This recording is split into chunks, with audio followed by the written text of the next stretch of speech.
Hi friends, welcome to my channel. बहुत बहुत स्वागत है आप सभी का। तो फ्रेंड्स, आज हम 40 चेस्ट साइज़ के लिए कटोरी ब्लाउज़ की कटिंग कर रहे हैं और आप इसको एक ही स्टेप में दोनों भी साइड जो फ्रंट बैक होता है दोनों भी कट कर सकते हैं। बहुत ज़्यादा आसान है। तो यहाँ पर पेपर मैंने डबल लिया है। आप जब भी ब्लाउज़ की कटिंग करें, अगर आप बिगिनर्स हैं और सीख रहे हैं तो आपको पेपर पर कटिंग करना बहुत ज़्यादा ज़रूरी है।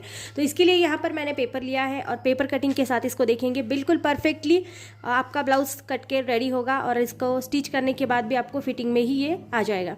तो यहाँ पर मैंने पेपर लिया है। पेपर को मैंने इस तरह से डबल फोल्ड में रखा है क्योंकि बैक और फ्रंट दोनों साइड हम एक ही साथ में अलग करने वाले हैं। तो यहाँ पर पेपर को अच्छे से आप लेंगे, दोनों भी साइड को अच्छे से जोड़कर लेंगे। कम ज़्यादा लेंगे तो आपका दोनों भी पार्ट अलग अलग कट हो सकते हैं, तो इसीलिए आपको अच्छे से पेपर को रखना है। अब सबसे पहले आपका जो भी परफेक्ट ब्लाउज आपको आता है उसका आपको हाइट लेना है और उसमें आपको 1 इंच एक्स्ट्रा मिलाना है। तो यहाँ पर सपोज अगर आपके ब्लाउज की हाइट जो है वो 15 इंच है तो आपको 16 इंच लेना है। 1 इंच एक्स्ट्रा लेकर चलना है। एक्स्ट्रा मार्जिन के लिए नीचे की साइड में फोल्डिंग के लिए 1 इंच हमको एक्स्ट्रा लगता है। तो यहाँ पर मैं 16 इंच पर एक निशान कर रही हूँ। अब यहाँ पर मैंने हाइट को पूरा नापा है 16 इंच के ऊपर।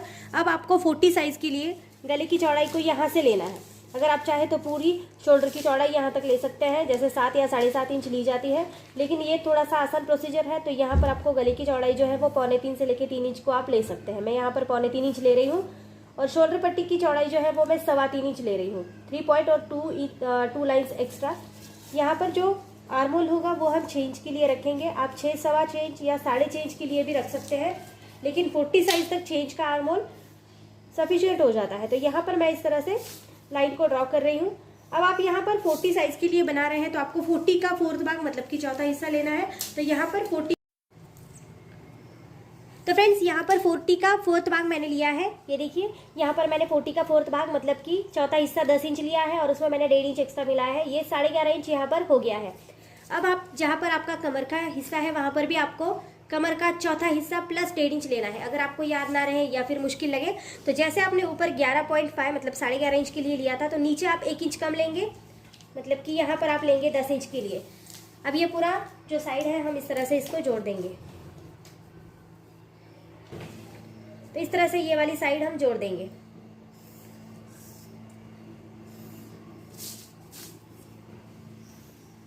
इतना होने के बाद आपको आर्म होल को नापना है। तो हम बैक और फ्रंट दोनों साइड का आर्म होल ले रहे हैं। तो बैक साइड का आर्म होल मैं 1.5 इंच के लिए ले रही हूँ और फ्रंट साइड का 1 इंच के लिए। यहाँ पर 2 निशान मैंने इस तरह से लगा लिया है। पेपर को हल्का सा इस तरह से घुमाएंगे और यहाँ पर आर्म होल का निशान लगाएंगे इस तरह। ये बैक साइड का आर्म होल है हमारा और ये हमारा फ्रंट साइड का आर्म होल है। तो दोनों भी आर्म होल के निशान मैंने इस तरह से लगा लिए हैं। अब आपको यहाँ पर फ्रंट साइड की मार्किंग करनी है। तो फ्रंट साइड के लिए आपका आगे का गला जितना भी होगा आपके ब्लाउज का, जो भी आपको परफेक्ट आता हो, तो वो वाला यहाँ पर लेंगे। तो मैं ले रही हूँ सपोज 7 इंच के लिए और यहाँ से चौड़ाई जो है जैसे ऊपर ली थी हमने 2.25 इंच के लिए, वही चौड़ाई नीचे भी आपको लेनी है और इसको यहाँ पर एक स्क्वायर बना देंगे। तो इसके अंदर मैं राउंड शेप का गला बना रही हूँ। आप चाहे तो किसी भी शेप का गला इसमें बना सकते हैं। तो राउंड शेप का गला बनाने के लिए 1 इंच राउंड शेप दे देना है। आप चाहे तो कोई भी गला इसमें बना सकते हैं, जैसे पंचकोनी गला हो गया या फिर पान गला, आपको जो भी पसंद हो। अब यहाँ पर आपको साइड में क्रॉस पट्टी मतलब कि साइड पट्टी का मार्किंग लगाना है। तो यहाँ पर मैं ले रही हूँ 3 इंच और दूसरी साइड से मैं ले रही हूँ 4 इंच के लिए 4 इंच। ये फ्रंट साइड है और ये जो हम फिटिंग करते हैं वो वाली साइड है। तो यहाँ पर मैं एक बार 3 इंच के लिए भी नाप लगा रही हूँ। तो 2 मैंने मार्किंग यहाँ पर कर दी है। जो भी मार्किंग मैंने 3-3 इंच के ऊपर की है, इसको मैं पहले सीधा जोड़ ले रही हूँ इस तरह से। अब सेम लाइन के ऊपर आपको टेप को इस तरह से रखना है और आपको यहाँ पर 4 इंच के लिए वापस एक मार्क लगाना है। अब ये जो दोनों मार्क आप देख रहे हैं 4-4 इंच के, इसको आपको इस तरह से गोलाई में जोड़ देना है। ये हमारे बेल्ट का निशान यहाँ पर लग गया है। अब आपको लगाना है कटोरी का निशान। तो इसके लिए फिर से एक बार टेप को सेम जगह पर रखेंगे। 40 साइज या फिर 42 साइज तक आप कटोरी को 6 इंच के लिए रख सकते हैं। इसके बाद कटोरी धीरे धीरे 2 लाइन्स के लिए आगे बढ़ेगी।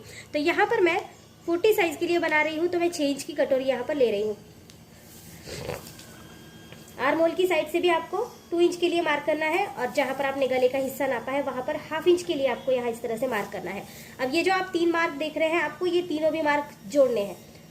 तो इस तरह से आप हाथ को बार बार उठाएंगे नहीं, आपको सीधा इस तरह से गोलाई में इस मार्क को जोड़ देना है। अगर आप हाथ को उठाएंगे तो गोलाई बिल्कुल भी ठीक नहीं आती है और कटोरी जो है वो फिटिंग में नहीं बैठ पाती। तो यहाँ पर इस तरह से मैंने मार्क कर लिया है। आप देख सकते हैं ये हमारे फ्रंट साइड की पूरी मार्किंग हो गई है। अब बात है कि अगर आपका गला आपको गिरता हो, कंधे से उतरता हो, तो आपको यहाँ पर 1/2 इंच के लिए डाउन देना है और इस तरह से इस डाउन पार्ट को आपको जोड़ देना है इस तरह से। और अब इसकी कटिंग करेंगे आप, जैसे आप रेगुलरली कटिंग करते हैं वैसे ही आपको इसकी कटिंग कर देनी है। तो फ्रेंड्स, कटिंग करने के लिए आप सबसे पहले नीचे की साइड से शुरू करेंगे इस तरह से कटिंग करना, क्योंकि हमको बैक साइड को अलग निकालना है, तो इसीलिए आपको पहले इस तरह से ही कटिंग करनी है। दोनों भी पेपर मैंने साथ में रखे हैं अच्छे से, और आपको सबसे पहले बैक साइड की कटिंग करनी है। तो बैक साइड का जो भी आर्म होल होगा आप उसको कट करेंगे। फ्रंट साइड का अभी नहीं करेंगे, फ्रंट साइड का हम बाद में करेंगे। तो यहाँ पर मैंने बैक साइड का आर्म होल को कट किया और यहाँ पर इसे छोड़ दिया। अब आपको यहाँ पर जो भी आपने डाउन लिया है वो भी आपको कट करना है इस तरह से। इतना होने के बाद आपको बैक साइड का हिस्सा टोटली अलग निकालना है, इसको कुछ भी नहीं करना है। अब आपको फ्रंट साइड के लिए कटिंग करनी है। तो सबसे पहले आप जो बेल्ट का निशान लगाए थे वो आपको यहाँ से कट करना है। अब आपको यहाँ पर फ्रंट साइड का आपका जो आर्म होल होगा उसको भी कट करना है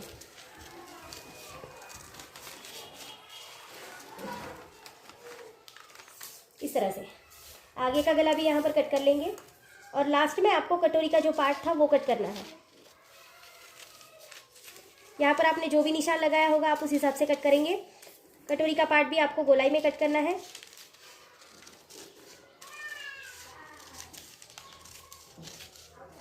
तो इस तरह से आप ये फ्रंट साइड की कटिंग कर लेंगे। अब एक अलग पेपर के ऊपर हम कटोरी को हमेशा बढ़ाते हैं, तो सेम तरीके से अलग पेपर ले लेंगे और उसी के ऊपर हम कटोरी को आगे बढ़ाएंगे। तो फ्रेंड्स, यहाँ पर मैंने बचा हुआ पेपर लिया है और जो कटोरी हमने कट करी थी तो उसको यहाँ पर थोड़ा सा टक कर देंगे।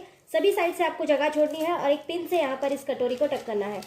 इसके बाद आपको इसको 3 साइड से बढ़ाना होता है। तो बढ़ाने से पहले हम सबसे पहले इसका सेंटर जो होता है वो ले लेंगे। तो यहाँ पर सेंटर का थोड़ा सा निशान लगाएंगे। सेंटर पॉइंट से भी हमें इसको बढ़ाना है, कॉर्नर पॉइंट से भी बढ़ाना है और इस वाले पॉइंट से भी इसको बढ़ाना है। तो 1.5 मतलब कि 1.5 इंच के लिए सब तरफ से इसको बढ़ाएंगे। तो यहाँ पर 1.5 इंच का इस तरह से निशान लगाएंगे। 1.5 इंच यहाँ और 1.5 इंच नीचे जो सेंटर पॉइंट है वहाँ से, और 1.5 इंच हम कॉर्नर पॉइंट से भी बढ़ाएंगे इसको। यहाँ से भी बढ़ाएंगे 1/2 इंच के लिए, ये हमारा सिलाई का मार्जिन होगा। तो यहाँ से भी आपको 1/2 इंच के लिए दोनों साइड से बढ़ाना है और इसको यहाँ पर गोलाई देनी है। जैसे आपका ये गोलाई का निशान पहले था सेम उसी तरह से गोलाई देनी है। इसके बाद आपको स्केल की मदद से ये तीनों पॉइंट पहले जोड़ लेने हैं।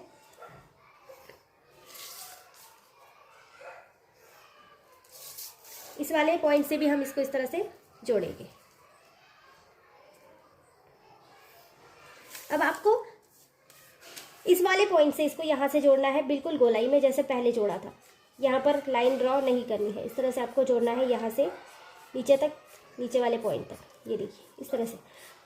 तो ये हमारी कटोरी बिल्कुल अच्छे तरह से बढ़ गई है। अब इसको आपको एज इट इज़ कट करना है जैसे भी आपने इसकी ड्राइंग बनाई है। तो देखो फ्रेंड्स, इस तरह से हमने कटोरी को कट किया है। हमारे बैक साइड का हिस्सा भी रेडी है, कटोरी का हिस्सा भी रेडी है फ्रंट साइड का। और स्लीव्स के लिए आप मेरी वीडियोस को देख सकते हैं। पर्टिकुलर किसी साइज़ के लिए स्लीव्स मैं यहाँ पर नहीं बता सकती हूँ, क्योंकि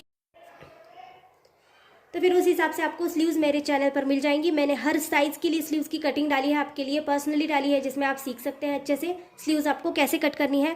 मैंने पैटर्न भी अलग अलग अपलोड किए हैं, तो आप वहाँ पर पैटर्न भी देख सकते हैं। ईजी से पैटर्न मैंने आपके लिए अपलोड किए हैं। तो ये हमारी परफेक्ट साइज़ के लिए 40 इंच चेस्ट साइज़ के लिए कटिंग हो गई है। तो आज की वीडियो अगर आपको अच्छी लगती है तो चैनल को लाइक शेयर सब्सक्राइब कर देना और सपोर्ट जरूर करना। ये कटोरी ब्लाउज की कटिंग है। So friends, thank you so much video को पूरा देखने के लिए। Thank you so much friends.